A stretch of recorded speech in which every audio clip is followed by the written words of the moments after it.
New at 6, Governor Gina Raimondo announces a major overhaul of the Department of Transportation. Now, she calls the agency dysfunctional and says proposed changes would save taxpayers $1 billion. Now, her office calls this the agency's largest reorganization in history. Eyewitness News reporter Kelly Sullivan is live in the newsroom now with more on the plan's details.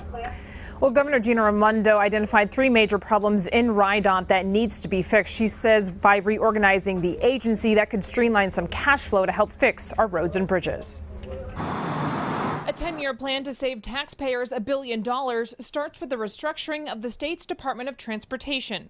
Governor Gina Raimondo admits the DOT she inherited in many ways was dysfunctional, saying there was a lack of accountability and they weren't using obvious best practices.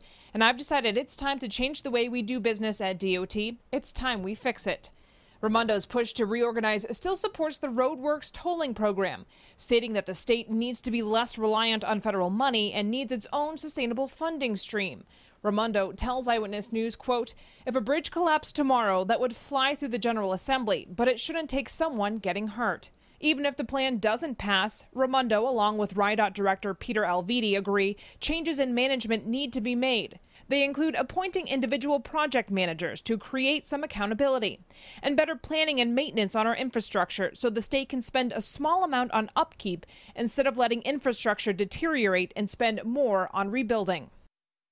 And Raimondo and Alviti say some recent changes already within RIDOT are making a difference. A review found some money that was sitting aside for some long-term projects that wouldn't happen until a few years down the road. Instead of letting that money sit idle, that money is being used now for other transportation projects. Reporting live in the newsroom, Kelly Sullivan, Eyewitness News.